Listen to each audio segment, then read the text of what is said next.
प्यारे बच्चों, एक बार आपका फिर से स्वागत है पीसी टॉप क्लासेस चैनल्स में। आज आपको मैं भूगोल के जो 5 नंबर मैप में भरने के लिए आते हैं उन्हें मैं बताऊंगा, बस आपके लिए और इस समय के लिए 2 लाइन। समय को आसान नहीं बस खुद को मजबूत बनाना पड़ता है।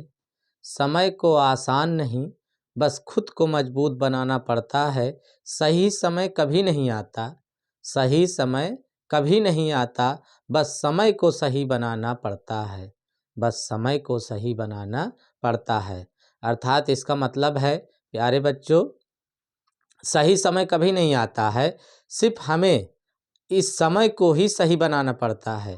अर्थात हम मेहनत करके अपना रिजल्ट अच्छा लाएंगे और अपने समय को सही बनाएंगे। आओ चलते हैं। सबसे पहला नंबर है आपका खाद्य संसाधन कृषि। इसमें से एक प्रश्न जरूर आया करता है और इसमें से एक प्रश्न निश्चित आया करता है। इन दोनों टॉपिकों से एक प्रश्न निश्चित है आपके भूगोल के मैप में। भूगोल का 2 मानचित्र होता है पेपर में, एक खंड का होता है, दूसरा खंड खा होता है। खंड का में इतिहास का भरा जाता है और खंड खा में भूगोल का भरा जाता है। तो इतिहास वाला आपको मैंने बता दिया है, अब आज मैं भूगोल का बताऊंगा। सबसे पहले खाद्य संसाधन कृषि, अर्थात जो खाद्य संसाधन है कृषि के क्षेत्र में वो क्या है और किस राज्य में सबसे अधिक पाया जाता है, ये आज आपको हम बताएंगे। इसमें से पूछा करता है कि वह राज्य जिसमें गेहूं की पैदावार अधिक होती है उसको दर्शाना है, तो सांकेतिक भाषा दिया रहेगा, वो हम आपको अगले वीडियो में बताएंगे। इसके बाद केवल एक ही वीडियो और है जिससे आपका मानचित्र बिल्कुल से तैयार हो जाएगा। तो चलो चलते हैं, देखते हैं। चावल चावल चावल का उत्पादन सबसे अधिक किस राज्य में होता है? चावल का उत्पादन सबसे अधिक पश्चिम बंगाल में होता है। कहाँ होता है? पश्चिम बंगाल में होता है। चावल का उत्पादन सबसे अधिक पश्चिम बंगाल में होता है। अगला गेहूं। गेहूं का उत्पादन कहाँ होता है सबसे ज़्यादा? गेहूं का उत्पादन उत्तर प्रदेश में होता है। गेहूं का उत्पादन उत्तर प्रदेश में होता है। गन्ना गन्ना का उत्पादन भी आपके प्रदेश उत्तर प्रदेश में होता है। गन्ना का उत्पादन भी उत्तर प्रदेश में होता है। चाय चाय का उत्पादन असम में होता है। चाय का उत्पादन कहाँ होता है सबसे ज़्यादा? असम में चाय की खेती सबसे ज़्यादा की जाती है। तो आपको अगर चाय के प्रश्न आए तो आप असम में जाकर उसको भरोगे। कॉफ़ी, अगर कॉफ़ी की बात किया जाए तो कॉफ़ी का जो उत्पादन क्षेत्र है सबसे अधिक कर्नाटक में है। कहाँ है? कर्नाटक में है। इसके बाद रबड़ है। रबड़ का उत्पादन क्षेत्र सबसे ज़्यादा कहाँ, उत्पादन राज्य कहाँ है? केरल है। कहाँ है? केरल है। रबड़ का है केरल। जूट जूट सबसे अधिक कहाँ होता है? कोलकाता में होता है। और कोलकाता कहाँ है? पश्चिम बंगाल में है। कहाँ है? पश्चिम बंगाल। कोलकाता आपका कहाँ है? पश्चिम बंगाल में है। तो जूट का उत्पादन सबसे ज़्यादा कोलकाता पश्चिम बंगाल में होता है। कपास की खेती सबसे अधिक कहाँ की जाती है? तो कपास की खेती आपको पता है जहाँ काली मिट्टी पाई जाती है वहाँ कपास की खेती सबसे अधिक होती है। तो महाराष्ट्र में कपास की खेती सबसे अधिक होती है। तंबाकू की खेती सबसे ज़्यादा बिहार में होती है। तंबाकू खेती कहाँ होती है सबसे ज़्यादा? बिहार में होती है। तंबाकू खेती कहाँ होती है सबसे ज़्यादा? बिहार में होती है। तो ये आपके खाद्य संसाधन के कुछ प्रश्न हैं, इनके उत्तर भी दिए गए हैं। इधर आपका ये फसल है और इधर ये राज्य है। तो इस प्रकार से इनमें से एक प्रश्न निश्चित आता है मैप में आपसे। गेहूं, गन्ना, चाय ये मेन मुख्य आपके फसल हैं और इन्हीं में से कोई एक पूछा जाता है। इधर आ जाते हैं जल संसाधन। अब जल संसाधन की बात करते हैं, मतलब कि परियोजनाएं, बांध, ये सारे कहाँ पाए जाते हैं, किस नदी पर है और वो नदी किस राज्य में है। अर्थात ये बांध किस नदी पर बने हुए हैं और किस राज्य में हैं, ये दोनों चीज़ आपको बताया जाएगा और आपको ये चीज़ वहाँ भरना है। जब तक आप नदी नहीं जानोगे और नदी किस राज्य में है तब तक आप इस योजनाओं को, इस बांध को किसी को भर नहीं पाओगे। तो चलते हैं। भाखड़ा नांगल परियोजना क्या है? पहला नंबर भाखड़ा नांगल परियोजना। अब भाखड़ा नांगल परियोजना कहाँ है, किस नदी पर बना है? सतलज नदी पर बना है। किस नदी पर बना है? सतलज नदी पर बना है। और यह सतलज नदी भाखड़ा नांगल परियोजना पंजाब में है। कहाँ है? पंजाब में है। अर्थात पंजाब राज्य आपको पहले ढूंढना पड़ेगा। पंजाब राज्य में आप भाखड़ा नांगल परियोजना लिखोगे और किस नदी का नाम लिखोगे? सतलज नदी का नाम लिखोगे।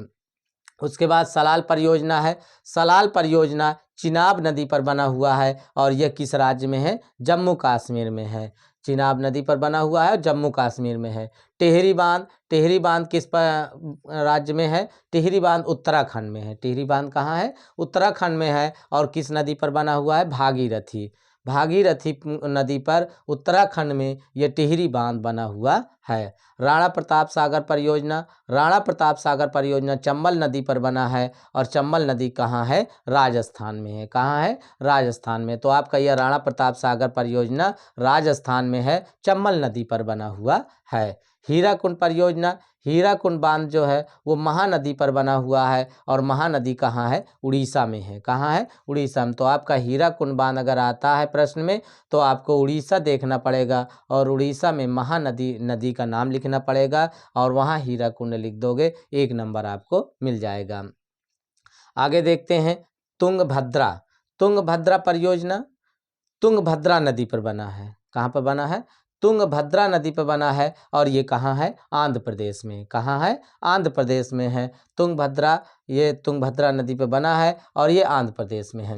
दामोदर घाटी परियोजना, दामोदर घाटी परियोजना, दामोदर घाटी परियोजना दामोदर नदी पर बना हुआ है और ये कहाँ है? झारखंड में है। कहाँ है? झारखंड और पश्चिम बंगाल दोनों से होती हुई जाती है नदी दामोदर नदी और वहीं पर बना हुआ है आपका दामोदर घाटी। कहाँ बना है? दामोदर नदी पर और झारखंड में। तो दामोदर घाटी बना हुआ है। कोसी परियोजना, कोसी परियोजना कोसी नदी पे बना हुआ है और कोसी नदी कहाँ है? बिहार में है। कोसी नदी कहाँ है? बिहार में है। कोसी परियोजना कोसी नदी पर बना हुआ है और कोसी नदी बिहार में है। अर्थात कोसी परियोजना आपका बिहार में है। रिहंद बांध, रिहंद बांध रिहंद नदी पर बना हुआ है और रिहंद नदी आपके उत्तर प्रदेश में है। कहाँ पर है? उत्तर प्रदेश में है।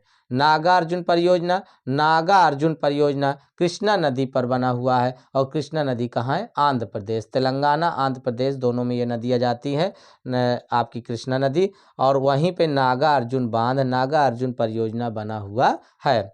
सरदार सरोवर परियोजना, सरदार सरोवर परियोजना, सरदार सरोवर परियोजना नर्मदा नदी पर बना हुआ है और ये किस राज्य में है? मध्य प्रदेश में है। किस राज्य में है? मध्य प्रदेश में है। सरदार सरोवर परियोजना नर्मदा नदी पर मध्य प्रदेश में है। तो ये आपके प्रश्न हुए भूगोल के। ऐसा वीडियो आपको जल्दी से मिलेगा नहीं। इन प्रश्नों को आप किसी भी पेपर में देख लीजिए, जरूर आया रहेगा। इसके आगे और भी हैं जो आपको मैं बता रहा हूँ और ये सारा आपको रट लेना है, लिख लेना है। फिर इसके बाद आप तैयार कर लेंगे और मैप में भरेंगे, एक भी नंबर आपका कटेगा नहीं, 10 नंबर मैप में मिल जाएंगे। तीसरा नंबर है मिट्टियाँ। क्या है? मिट्टियाँ। मिट्टियाँ में अब देखो कुछ मेन मिट्टियाँ, मुख्य रूप से मिट्टियाँ ली गई है और ये मिट्टियाँ किस राज्य में सबसे अधिक पाई जाती हैं इधर दिया गया है। इन्हें भी आपको रट लेना है। मिट्टियों से एक प्रश्न है, खनिज संसाधन से एक प्रश्न है। इसी प्रकार से 4, 5, 6 चीज़ों से मिलकर 5 प्रश्न बनते हैं जिनसे हमें 5 नंबर प्राप्त होते हैं। पर्वतीय मिट्टी, पर्वतीय मिट्टी किस राज्य में सबसे अधिक पाई जाती है? तो पर्वतीय मिट्टी हिमाचल प्रदेश में सबसे अधिक पाई जाती है। पर्वतीय मिट्टी हिमाचल प्रदेश में सबसे अधिक पाई जाती है। जलोढ़ मिट्टी, जलोढ़ मिट्टी आपके पंजाब में सबसे उपजाऊ मिट्टी है। जलोढ़ मिट्टी, जलोढ़ मिट्टी आपके पंजाब में, उत्तर प्रदेश में सबसे अधिक पाई जाती है।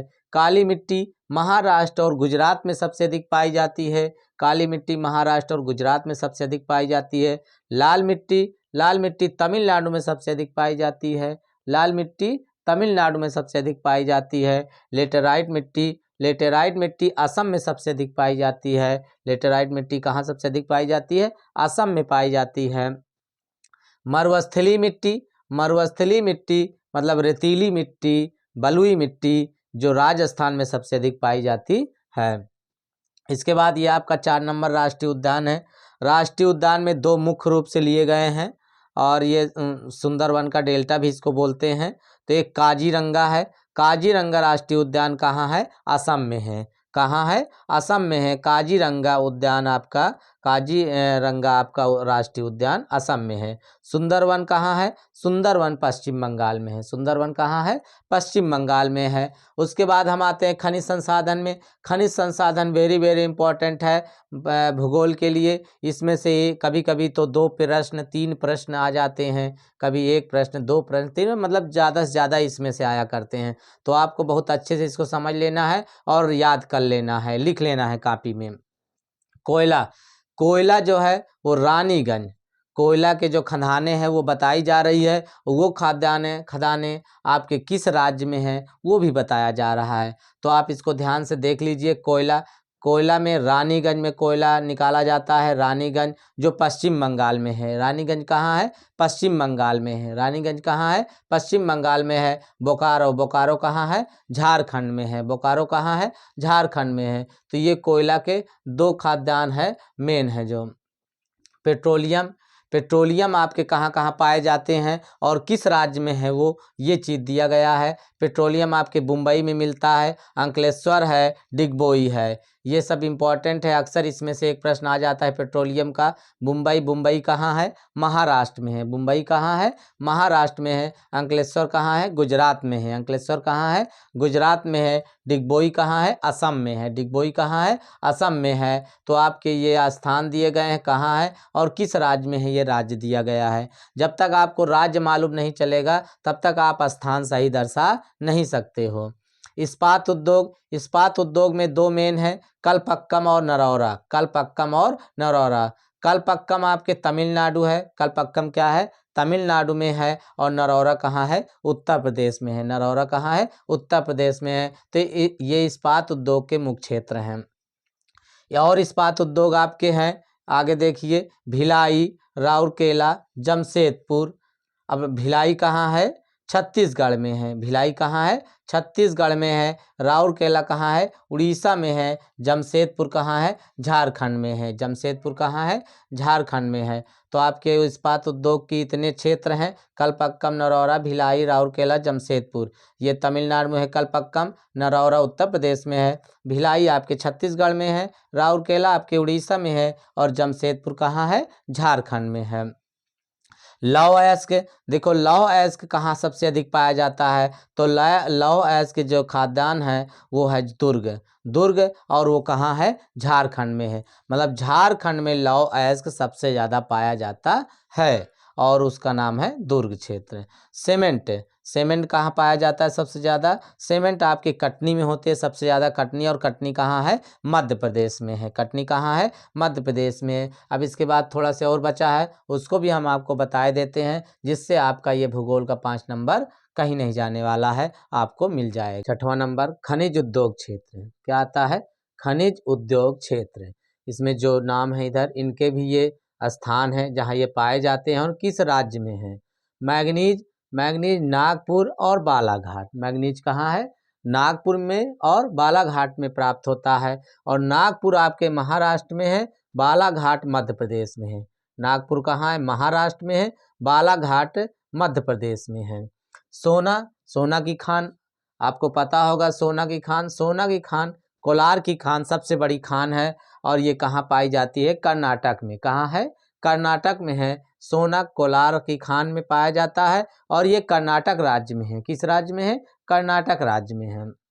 बॉक्साइट, बॉक्साइट कटनी, कटनी कहाँ है? मध्य प्रदेश में। बॉक्साइट कहाँ पाया जाता है? कटनी में, और कटनी कहाँ है? मध्य प्रदेश में। अभ्रक, अभ्रक कहाँ पाया जाता है? अजमेर में। कहाँ पाया जाता है? अजमेर में। अभ्रक अजमेर में पाया जाता है। अभ्रक अजमेर में पाया जाता है और यह राजस्थान में है। ये कहाँ है? राजस्थान में है। इसके बाद हम आते हैं वस्त्र उद्योग में। किसमें? वस्त्र उद्योग में। वस्त्र उद्योग जो आपके हैं, जैसे सूती है, ऊनी है, रेशम है, ये सब कहाँ पाए जाते हैं और किस राज्य में पाए जाते हैं? तो सूती वस्त्र उद्योग सबसे ज़्यादा पोरबंदर में है। और पोरबंदर कहाँ है? गुजरात में है। पोरबंदर कहाँ है? गुजरात में है। सूती वस्त्र उद्योग सबसे ज़्यादा पोरबंदर में है और पोरबंदर आपके गुजरात में है। ऊनी वस्त्र उद्योग की बात करें, ऊनी वस्त्र उद्योग जयपुर में है सबसे ज़्यादा। ऊनी वस्त्र उद्योग कहाँ है? सबसे ज़्यादा जयपुर में है। और जयपुर कहाँ है? राजस्थान में है। जयपुर कहाँ है? राजस्थान में है। ऊनी वस्त्र उद्योग जयपुर, और जयपुर कहाँ है? राजस्थान में है। रेशम, रेशम वस्त्र उद्योग अनंतनाग में। रेशम वस्त्र उद्योग सबसे ज़्यादा अनंतनाग में, और अनंतनाग कहाँ है? जम्मू कश्मीर में है। रेशम का वस्त्र उद्योग कहाँ? अनंतनाग, और अनंतनाग कहाँ है? जम्मू कश्मीर। इसके बाद हम 8वें नंबर पर आते हैं, सॉफ्टवेयर टेक्नोलॉजी जो सबसे ज़्यादा कहाँ है? सॉफ्टवेयर टेक्नोलॉजिकल, तो ये आपको देखना है, पार्कस है सबसे ज़्यादा, पार्कस में सॉफ्टवेयर टेक्नोलॉजी है। और ये कोलकाता और मुंबई दो जगह पर है। कोलकाता कहाँ है? पश्चिम बंगाल में है। कोलकाता कहाँ है? पश्चिम बंगाल में है। और मुंबई कहाँ है? महाराष्ट्र में है। मुंबई कहाँ है? महाराष्ट्र। अगर सॉफ्टवेयर टेक्नोलॉजी की बात करते हैं तो आपको कोलकाता और मुंबई, इन दोनों में से कोई जगह भरना है, एक जगह। और कोलकाता कहाँ है? पश्चिम बंगाल में है। और मुंबई कहाँ है? महाराष्ट्र में है। अब ये कुछ महत्वपूर्ण स्थान हैं जिन्हें आपको देखना है। इन स्थान में से एक जरूर पूछा करता है, इनको आपको ध्यान से देख लेना है। महत्वपूर्ण स्थान, महत्वपूर्ण स्थान में सबसे पहले अंतर्राष्ट्रीय हवाई पत्तन, जिसको अंतर्राष्ट्रीय हवाई अड्डा भी बोलते हैं। तो अंतर्राष्ट्रीय हवाई पत्तन आपके कौन कौन हैं? 4 हैं, और चारों दिशाओं का है, पूरब, पश्चिम, उत्तर, दक्षिण। कभी कभी दिशाओं से पूछ लेता है कि पूरब में एक लिखिए, पूरब का हवाई जो आपका अड्डा है या अंतर्राष्ट्रीय हवाई अड्डा है, या पश्चिम का है, या उत्तर या दक्षिण। तो उस हिसाब से हमने 4 लिया है, और चारों दिशाओं का एक एक है। तो इसे आपको ध्यान में रख लेना है। सबसे पहला है छत्रपति शिवाजी। कौन सा अंतर्राष्ट्रीय हवाई अड्डा? छत्रपति शिवाजी। और छत्रपति शिवाजी मुंबई है, मुंबई महाराष्ट्र में है। ये आपके पश्चिम दिशा में है। किधर है? पश्चिम दिशा में है। अब उसके बाद अगला है नेताजी सुभाष चंद्र बोस। ये हवाई अड्डा जो नेताजी सुभाष चंद्र बोस अंतर्राष्ट्रीय हवाई अड्डा है, ये कोलकाता, और कोलकाता कहाँ है? पश्चिम बंगाल में है। कोलकाता कहाँ है? पश्चिम बंगाल में है। मुंबई आपके महाराष्ट्र में है।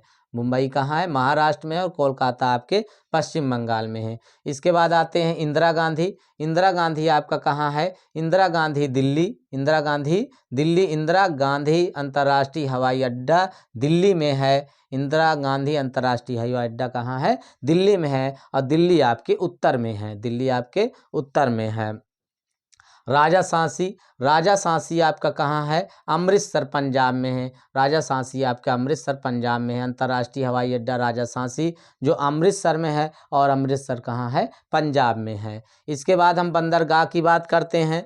बंदरगाह क्या है? बंदरगाह जो स्थान है वो भी एक हवाई अड्डा, उसका बंदरगाह आपका जो पानी वाली जहाज आती है समुद्र में, वो वाला हवाई अड्डा जो होता है उसको अंतर्राष्ट्रीय पत्तन है। तो इसको आपको देखना है, बंदरगाह को। बंदरगाह आपका है, बंदरगाह में विशाखापत्तनम महत्वपूर्ण है। विशाखापत्तनम बंदरगाह जो आपका है, विशाखापत्तनम आंध्र प्रदेश। विशाखापत्तनम कहाँ है? आंध्र प्रदेश में है। विशाखापत्तनम कहाँ है? आंध्र प्रदेश में। तो बंदरगाह आपका विशाखापत्तनम। और कोचीन, कोचीन कहाँ है? केरल में है। कोचीन कहाँ है? केरल में है। तो ये दो आपके मुख्य बंदरगाह हैं, विशाखापत्तनम और कोचीन। विशाखापत्तनम आंध्र प्रदेश में है, कोचीन आपके केरल में है। इसके बाद हम पहाड़ियों की बात करते हैं। कुछ मुख्य पहाड़ियाँ आपको हम दे रहे हैं, लिख रहे हैं। इन दोनों में से अक्सर यही दोनों ज़्यादातर आया करते हैं, आपको इनको दोनों को ध्यान में रख लेना है। पहाड़ियाँ, माउंट आबू। माउंट आबू कहाँ है? राजस्थान में है। माउंट आबू कहाँ है? राजस्थान में है। माउंट आबू राजस्थान में है। और महादेव की पहाड़ियाँ मध्य प्रदेश में है। महादेव की पहाड़ियाँ कहाँ है? मध्य प्रदेश में है। महादेव की पहाड़ियाँ मध्य प्रदेश में है। रेल मार्ग की बात करते हैं तो रेल मार्ग आपको सांकेतिक भाषा से प्रदर्शित करना है, लेकिन कहाँ से कहाँ तक का आएगा, ये मुख्य 1-2 हैं जो हम आपको बताए दे रहे हैं। ज़्यादातर यही सब पूछा करता है। तो आपको मुंबई टू प्रयागराज का रेल मार्ग देख लेना है, और प्रयागराज टू दिल्ली का रेल मार्ग देख लेना है। ये रेल मार्ग अक्सर पूछा करते हैं। उसके बाद नदियों की बात करते हैं तो नदियाँ, 2 नदियाँ ऐसी हैं जो आपका, नदियों में अगर देखा जाए तो नदियों में आपके, नदियाँ जो आपके हैं ताप्ती और नर्मदा। ताप्ती और नर्मदा जो अरब सागर में गिरती है। कहाँ गिरती हैं? ताप्ती नर्मदा अरब सागर में गिरती है, बाकी सब जितनी नदियां हैं वो बंगाल की खाड़ी में गिरती हैं। नदियों में अगर देखा जाए तो ताप्ती नर्मदा अरब सागर में गिरती हैं और बाकी सब जितनी नदियां हैं वो सब बंगाल की खाड़ी में गिरते हैं। तो अगले वीडियो में इन सभी प्रश्नों को हम दर्शा कर दिखाएंगे भारत के मैप पर कि किस प्रकार से आपको बोर्ड के पेपर में मैप जो मिलेगा, मानचित्र आपको बनाना नहीं पड़ता, आपको मिलेगा और उसमें कैसे इन प्रश्नों को लिखना है। धन्यवाद।